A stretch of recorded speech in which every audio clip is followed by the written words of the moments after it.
Bonjour, merci de choisir le 13h de Twi TV. C'est le tout premier de la semaine. Je vous en donne les titres. 22e édition de la Journée nationale du paysan à Manga. Il faut au monde paysan une capacité de résilience face aux crises sanitaires et sécuritaires. À l'occasion, échange entre le président du FASO et les 400 délégués de producteurs présents au JNP pour dégager des pistes de solutions. Dans le secteur des infrastructures, la RN29 reliant Manga à Zabré ou encore la région du centre-sud à celle du centre-est, désormais ouverte à la circulation. Longue de 79 km, ce bitume traverse 4 communes rurales. 4 ans, c'est le temps qu'il a fallu pour mettre à la disposition des populations ce joyau infrastructurel. Il marche l'infrastructure en question dans quelques instants. Et puis développement de la région de l'Est, les populations montent au créneau pour faire bouger les lignes. Répondant à l'appel du mouvement Ougoulmoufi, qui veut dire le Goulmou s'est réveillé, les populations ont dénoncé l'abandon de leur région par les autorités. Ils les ont donc appelés au réveil également. C'est toujours un plaisir d'être avec vous. Bienvenue dans ce journal. Pour démarrer ce journal, je vous amène dans la région du centre-sud, précisément à Manga, localité située à quelques 102 km de Ouagadougou. Et je vous y amène parce que Manga a accueilli la 22e édition de la Journée nationale du paysan cette année. Vous le savez déjà, c'est le chef de l'État lui-même qui a présidé samedi dernier la cérémonie officielle d'ouverture. 87 acteurs ont été distingués dans l'ordre du mérite du développement rural lors de cette cérémonie. Mamidria Nakamabou, de retour de Manga. C'est à Manga, dans la région du centre-sud, que s'est tenue la 22e édition de la Journée nationale du paysan. Une édition placée sous le thème « Impact socio-économique des crises sécuritaires et sanitaires sur les secteurs productifs du monde rural. Quelle stratégie de résilience ?» Ce thème a été examiné de façon participative et dans le respect des mesures barrières dans les forats régionaux tenus sur l'ensemble des terres régions du pays, puis en atelier sectoriel et enfin dans le forum national. Les recommandations et propositions de solutions issues de ces échanges nationaux qui vous seront présentées aujourd'hui viennent donc conforter les actions urgentes déjà entreprises sous votre leadership. Longtemps confrontés aux effets du changement climatique, les acteurs du monde rural font de nos jours face aux crises sécuritaires et sanitaires. Ces multiples menaces affectent la sécurité alimentaire et nutritionnelle des acteurs du monde rural. L'occasion pour les partenaires techniques et financiers de réitérer leur engagement à soutenir ces populations. Face à cette situation, les partenaires techniques et financiers du secteur de production agro-silvopastorale réitèrent leur engagement à apporter le soutien nécessaire au gouvernement et au monde rural pour l'élaboration de la mise en œuvre de stratégies appropriées et efficaces à même de renforcer la résilience des ménages ruraux durement affectés par les crises sécuritaires et alimentaires. Pour ce faire, le triple nexus humanitaire développement-paix devra être promu afin que les projets et programmes de développement puissent, dans leur conception et mise en œuvre, aller au-delà des actions et outils de développement et intégrer les aspects humanitaires afin d'assurer le relèvement des populations après crise et promouvoir la paix. Cette célébration a été aussi l'occasion de reconnaître les mérites de producteurs burkinabés à travers des distinctions honorifiques. Pour l'édition 2021, 87 récipiendaires ont reçu la reconnaissance de la nation. Après la cérémonie d'ouverture de la 22e édition de la JNP, Journée nationale du paysan, place aux choses sérieuses. Quelle stratégie de résilience pour le monde rural au vu de la crise sanitaire et sécuritaire que connaît le Burkina Faso? Cette question a réuni 400 délégués de producteurs et le chef de l'État pendant 5 heures. Il s'est agi de trouver des solutions pour assurer une bonne production agro-silvopastorale et halieutique. Abdourahim Nienye pour le point de ces échanges. C'est le plus grand moment de la 22e édition de la Journée nationale du paysan. Ce tête-à-tête entre le chef de l'État Roch-Marc Christian Kaboré et les producteurs. Un échange qui a duré plus de 5 heures auquel ont pris part 400 délégués de producteurs venus des 13 régions du pays. Tour à tour, chaque délégué de région a fait des recommandations au président du Faso pour améliorer la production agro-sylvo-pastorale, halieutique et faunique. Il s'agit entre autres de l'aménagement de barrages et de la transformation des produits agricoles. La principale recommandation, comme vous le savez, nous sommes dans une situation de crise sécuritaire, c'était de travailler à sécuriser véritablement les exploitations agro-sylvo-pastorales, halieutique et fauniques et mettre en place un certain nombre de mesures incitatives pour que les personnes déplacées internes puissent vraiment retrouver leur localité d'origine. Et également, nous avons parlé également de la campagne de la centrale d'achat de matériel et intrants agricoles où on a demandé à ce que l'autorité puisse quand même faire un apport en termes de financement pour que nous puissions mettre en œuvre vraiment cette caïma. Ce qui inquiète le plus les producteurs, c'est la question de la sécurisation des terres. Les activités d'orpaillage et celles des sociétés immobilières occupent les espaces cultivables. C'était l'orpaillage, mais aujourd'hui ce sont les promoteurs immobiliers. Tout autour des grandes villes, vous ne trouvez plus un espace dans lequel effectivement on peut travailler et faire de l'agriculture périurbaine. Ça veut dire que dans certaines années, on ne pourra même pas avoir des légumes dans nos propres villes, à côté de nos propres villes, et on serait obligé d'aller importer ces légumes ailleurs. De plus en plus, on dit qu'il faut amener les jeunes à l'agriculture. S'ils n'ont pas de terreau, ils vont aller s'implanter. Ce n'est pas au désert qu'ils vont aller s'implanter. Aux préoccupations des producteurs, les différents ministres sectoriels ont apporté des éléments de réponse. Le président du Faso, quant à lui, a rassuré les producteurs que des réformes sont déjà engagées afin d'assainir le domaine foncier. Les préoccupations sur le foncier rural que vous avez, ce sont nos préoccupations également. Ce sont des préoccupations essentielles. Mais tout ça aussi, c'est la même histoire. C'est l'histoire de la course derrière des petits moyens qu'on va remettre à des gens. Un certain nombre de textes ont permis de contourner ce qui est essentiel dans la loi et nous a amenés dans une situation que nous sommes obligés de ramener dans l'ordre normal des choses. Même si ça va amener des grincements de dents, on sera obligé d'assumer cette mission. Autre problème soulevé au cours des échanges, c'est le taux d'intérêt appliqué aux prêts par la Banque agricole du Burkina Faso. Un taux de 12% jugé trop élevé par les producteurs. Mais le gouvernement propose une alternative. Il s'agit du Fonds de développement agricole. Par rapport à la Banque agricole du Faso, il y a un fonds de développement agricole qui a été mis dans ce fonds pour permettre aux producteurs de pouvoir avoir des financements avec des taux d'intérêt qui ne sont pas énormes, c'est-à-dire 5%.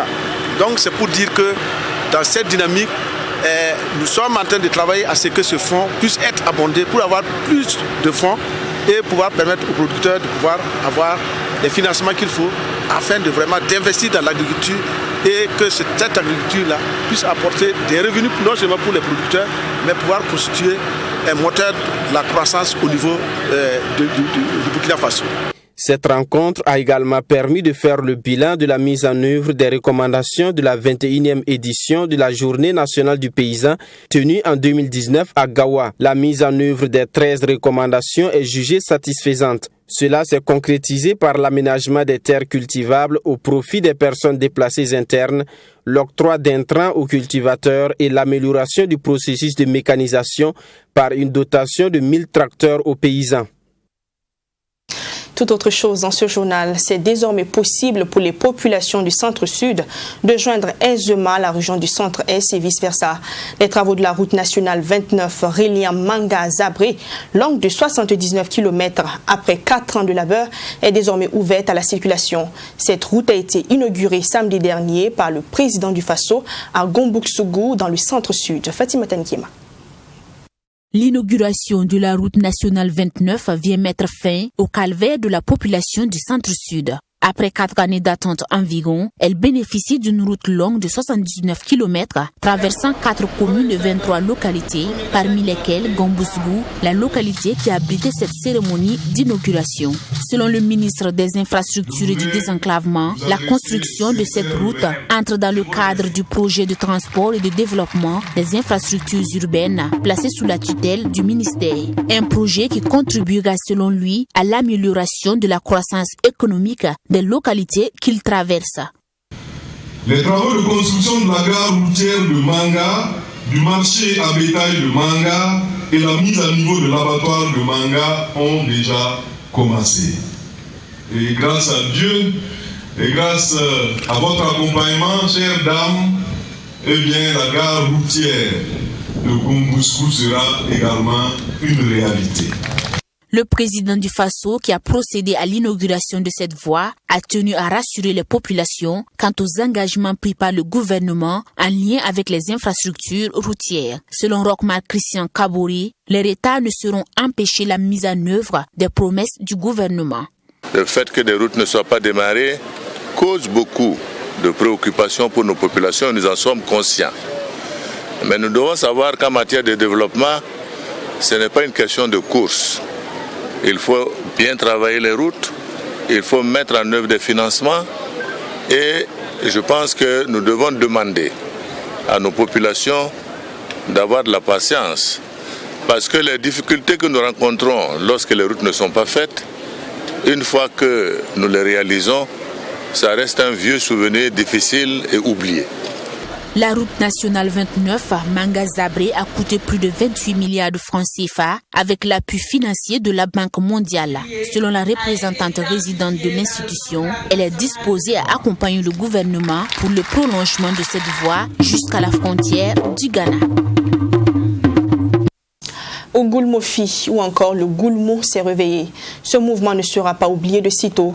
Il s'est réveillé et a éveillé des centaines de consciences sur le développement de la région de l'Est. Un réveil qui s'est matérialisé par une manifestation samedi dernier pour dénoncer le délaissement de la région de l'Est. Il réclame entre autres une amélioration des conditions sécuritaires, économiques et sanitaires.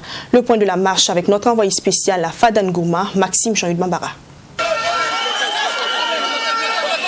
Les populations de la région de l'Est, dans les artères de la ville de Fadangourma, à l'appel du mouvement Ogoulmofi, qui veut dire le Goulmou en marche. Malgré les multiples tentatives d'intimidation auxquelles ce mouvement dit avoir été victime, cette marche de ce samedi 24 avril 2021 restera gravée dans les annales de l'histoire de la région. Et même l'audience accordée au mouvement le 21 avril dernier par le président du Faso n'aura eu aucun effet sur la détermination de ce mouvement et partant des populations. Pendant que nous préparions donc la présente manifestation, nous avons reçu un certain coup de fil. Un coup de fil nous informant que le chef de l'État, son excellence du Faso, souhaitait rencontrer donc le mouvement. Un certain dispositif était déjà mis en place, parlant donc des forces vives de la région de l'Est, qui voudraient rencontrer donc le chef de l'État. Et on nous demande donc de noyer notre plateforme revendicative à l'intérieur donc de ce qui a déjà concocté donc par les forces vives sur place à Ouagadougou là-bas. Direz-vous, il y avait pour eux un certain nombre de questions qu'ils considèrent donc des questions fâcheuses à ne pas évoquer avec le chef de l'État. Et c'est ça le problème, camarades, s'il vous plaît. Pendant que les problèmes existent de façon objective et réelle, on a peur d'en parler à qui de droit. Et puis on veut ainsi défendre donc les intérêts des populations. Camarades, est-ce vraiment ça la solution? Les différentes préoccupations ayant été exposées au chef de l'État, le mouvement s'est contenté d'une marche pacifique sans remettre sa plateforme revendicative au gouverneur de la région. Plateforme qui comporte 4 points relatifs à l'état très dégradé du réseau routier, notamment la RN4, à la vétusté du centre hospitalier régional de Fadangourma, à la délocalisation de l'usine du phosphate et à la question sécuritaire. D'abord, la question sécuritaire. On n'a pas besoin de faire beaucoup de commentaires là-dessus. Le mouvement également a inscrit dans sa plateforme la question de la santé. Parce qu'aujourd'hui, notre hôpital de référence, c'est-à-dire le CHR de Fadangourma, est lui-même mourant. Il y a le problème de l'exploitation du phosphate au niveau donc de la province de la Takwa, notamment dans le département donc de Tansaga et plus précisément dans le village même de Kouchari. Le problème des réseaux routiers, ça se passe des commentaires. Jeunes, vieux, enfants, hommes et femmes ont battu le macadam pour exprimer leur mécontentement face à ce qu'ils qualifient d'oubli et d'indifférence dont ils font l'objet dans le processus de développement du Burkina Faso. Pour ces manifestants, le gouvernement ne fait que la sourde oreille face aux préoccupations de la région. On rencontre beaucoup de problèmes à l'Est ici. À tout moment, on parle, mais on ne nous écoute pas. Ça nous fait trop mal. On dirait qu'on n'est pas dans ce pays-là, dans le Burkina Faso. Vraiment, en prenant même la route là, tu risques de faire un testament. Avant d'arriver chez toi là, tu risques de faire un testament. La route n'est pas bonne, on souffre beaucoup. Vraiment, trop c'est trop. Il se trouve que notre région est totalement délaissée. Vous allez constater que rien que pour le 11 décembre, ils ont investi juste 3 milliards au niveau de la région de l'Est, à Fada particulièrement. Mais dans les autres régions, on constate que c'est 38-40 milliards. Regardez un peu la différence. Quand on dit au Goulmou, ça veut dire que le Goulmou doit se lever, le Goulmou doit se développer. Et ça, nous sommes engagés à 100% pour que ceux qui ont l'oreille attentive, ceux qui ont l'écoute attentive, puissent comprendre qu'en fait, derrière une région, il y a un peuple. Et derrière des hommes qui veulent conduire cette région, il y a une population, il y a un peuple. Et il y a des filles, il y a des fils qui veulent vraiment que cette région-là prenne de l'essor. Quand vous regardez nos routes, c'est de l'injure. Quand vous regardez nos centres hospitaliers, les gens meurent. Nos enseignements et même la nature sécuritaire. De la place des Martyrs au gouvernorat, en passant par la radio Tamba et la route du Niger, ce sont des populations de Fadane Gourma et de localités environnantes fortement mobilisées qui ont adhéré à la cause du mouvement Ougoulmoufi, qui regroupe plus d'une trentaine d'organisations de la société civile de la région. Selon le mouvement Le Goulmou en marche, le président du Faso a pris l'engagement d'apporter des réponses concrètes aux différentes préoccupations, mais il dit rester en veille pour la tenue de ses promesses. Retour à Ouagadougou, l'ambassadeur de Chine au Burkina Faso a été reçu en audience vendredi par le chef du gouvernement. Entre les deux personnalités, il était question des grands dossiers dans le cadre de la coopération sino-burkinabé. Parmi ces dossiers, celui de la construction du centre hospitalier universitaire de référence de Bobo-Dioulasso, dont la pose de la première pierre est intervenue en octobre dernier. Extrait de la déclaration du diplomate chinois à sa sortie d'audience. C'est une audience plutôt régulière pour passer en revue les grands dossiers bilatéraux entre la Chine et le Burkina Faso. On a beaucoup discuté les grands dossiers et les grands projets en cours. Et aussi, on a aussi discuté la possibilité peut-être de déclencher de nouveaux projets dans les années prochaines. Par exemple, pour les projets, par exemple de l'hôpital de Bobo-Dioulasso. Et puis, on est en train de discuter maintenant la modification de nouvelles plans architecturaux puisqu'avec le changement du site, il faut changer en même temps le plan. Voilà, et puis maintenant les deux équipes techniques, ils sont en train de mener des discussions et des échanges d'une façon très acharnée. Et puis après la finalisation de nouveaux plans, et puis je pense qu'on va déclencher de notre part l'offre d'appel pour désigner une entreprise chinoise de construction. Et puis après, on aura une équipe chinoise qui va venir ici pour construire l'hôpital. Je pense que dans la matinée, je pense qu'on a beaucoup parlé pour en même temps d'autres grands projets.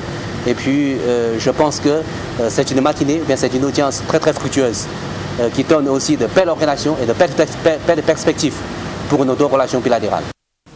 Le mouvement des intellectuels pour le développement MID était en conférence de presse samedi dernier à Ouagadougou. Au menu des échanges, l'engagement des jeunes dans la politique au Burkina Faso. Le MID a fait l'état des lieux de la situation tout en faisant des propositions pour changer la donne. Sanata Siré. Le Burkina Faso est constitué d'une population majoritairement jeune. Cependant, cette couche est mise à l'écart dans les prises de décision, selon le mouvement des intellectuels pour le développement, MID. Face aux hommes des médias ce samedi, le parti a donné sa lecture de la situation.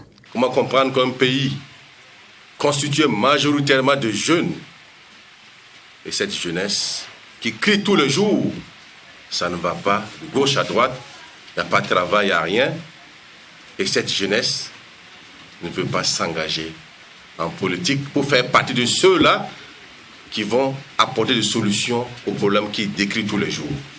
Que ce soit au niveau de l'Assemblée nationale ou du gouvernement, le nombre de jeunes est compté du bout des doigts selon le MID. Sur 127 députés, on a seulement 14 députés qui sont inscrits dans la tranche d'âge entre 30 et 40 ans. Ce qui dénote encore vraiment de la non-prise en compte de l'aspiration de la jeunesse en matière de politique. C'est par la jeunesse qu'on arrive à changer les choses.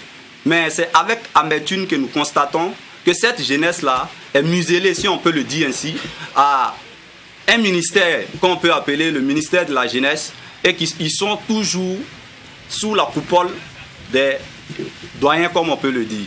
À cet effet, le mouvement des intellectuels pour le développement propose entre autres comme solution la formation des jeunes en politique, la prise en compte des aspirations de la jeunesse et l'instauration d'un quota pour les jeunes dans la sphère politique. Il est capital, voire obligatoire pour nos dirigeants de comprendre que tant que les quotas jeunes n'est pas pris en compte dans toutes les structures dirigeantes du pays, on ne connaîtra jamais la paix, la cohésion et le développement de notre nation.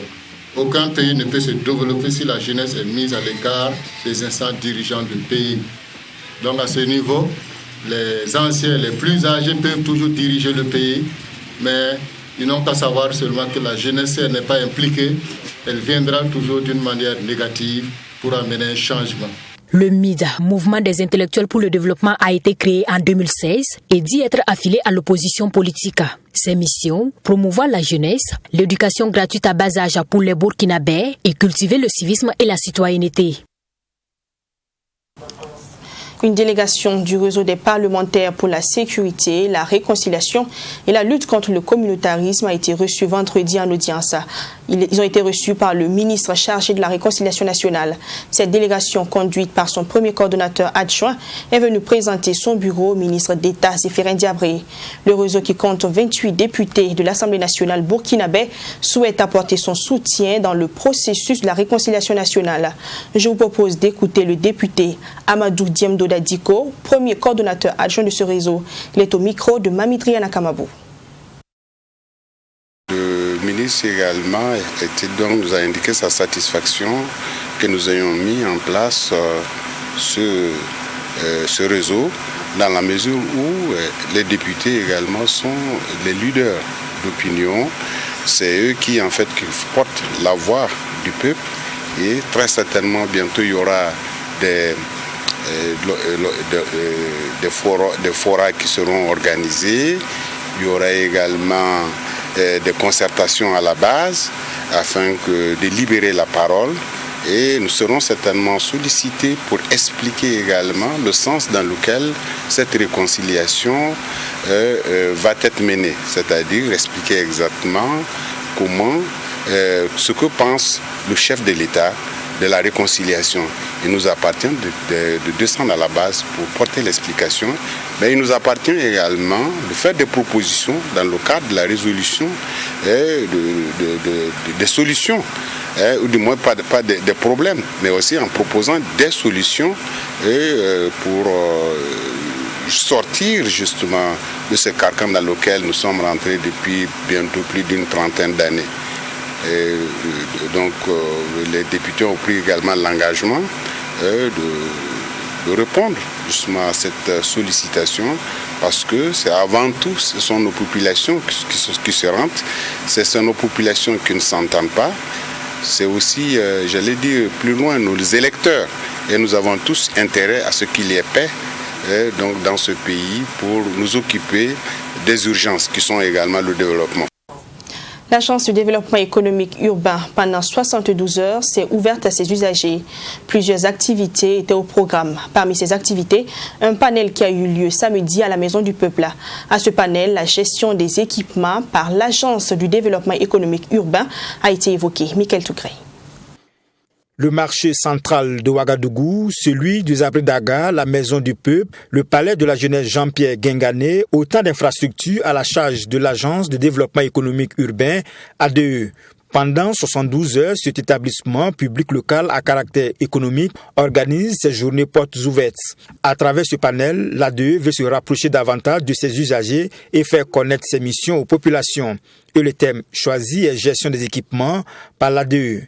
Les missions de l'agence, c'est principalement la promotion et le développement des infrastructures économiques dans la ville de Ouagadougou. Elle s'occupe aussi de la mobilisation des investisseurs pour le développement de la ville.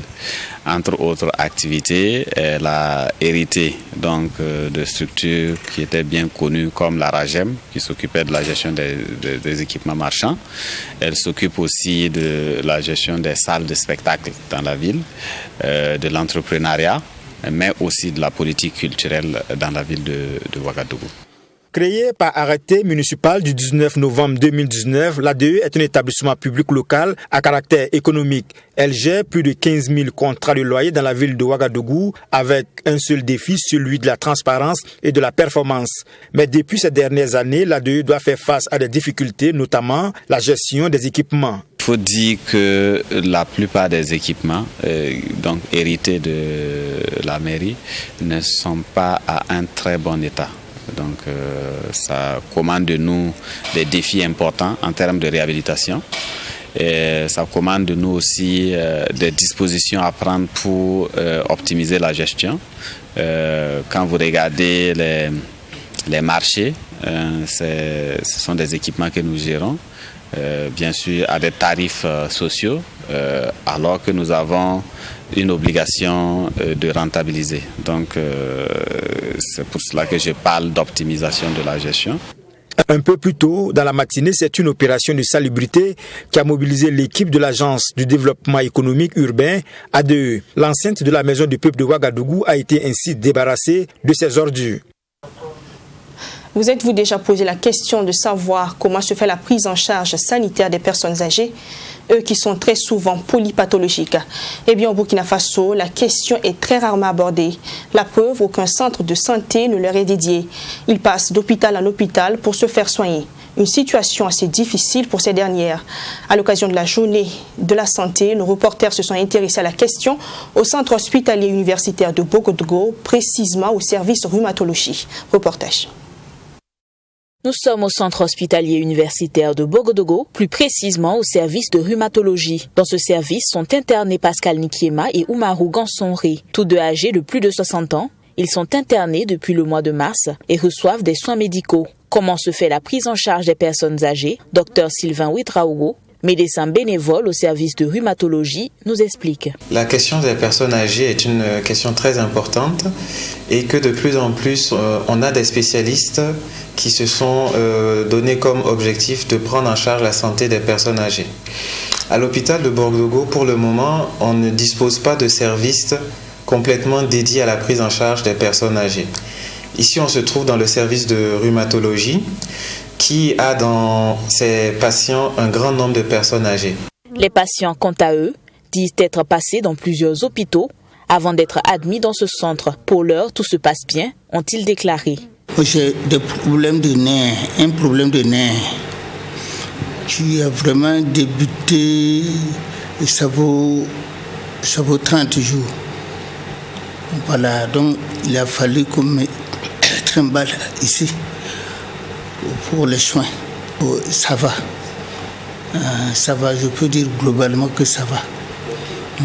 Sinon, présentement, voilà, c'est les reins. Voilà, pour me lever, c'est tout un problème. J'étais à l'hôpital de Kongoussi parce que je souffre d'un problème de dos. Là-bas, on m'a dit qu'ils ne peuvent pas me soigner. Donc, ils m'ont conseillé de venir en ville. Quand je suis arrivé, je suis d'abord allé à la clinique de Jean-Baptiste faire des examens. Là-bas également, ils m'ont conseillé de venir à l'hôpital Bogodougou. Des personnes âgées, fragiles, donc exposées à plusieurs maladies à la fois, ce qui rend par moments difficile leur prise en charge, selon Dr Stéphanie Tiendrebeogo. Ces patients âgés sont souvent polypathologiques, c'est-à-dire qu'il y a souvent plusieurs maladies qui sont présentes. Ils ont souvent, en plus, parfois des infections qui les font admettre ici ou des tumeurs. Il y a souvent du diabète qui est déséquilibré. Il y a des complications de leur hypertension artérielle. Il y a souvent, il y a la dépression qui n'est pas rare, souvent chez des personnes qui peuvent être un peu isolées, abandonnées. Donc, il y a pas mal d'affections, souvent intriquées, et ces patients nécessitent donc une prise en charge qui est souvent multidisciplinaire, qui nécessite plusieurs spécialités. Le service rhumatologie du centre universitaire de Bordeaux enregistre 4 à 5 personnes âgées en moyenne par semaine. Il y a donc nécessité de vite se pencher sur la question de la prise en charge des personnes âgées qui constituent une couche vulnérable au sein de la société. C'était là le dossier de ce 13h. Il porte la marque de Chérifia Nogo et Nelly Tapsoba. C'est la fin de ce 13h. Merci de l'avoir suivi. Les programmes se poursuivent sur Trui TV. Restez encore avec nous. Moi, je vous retrouve demain 13h pour de nouvelles informations. À demain. N'oublions pas de prendre soin de nous et de prendre soin de nos proches.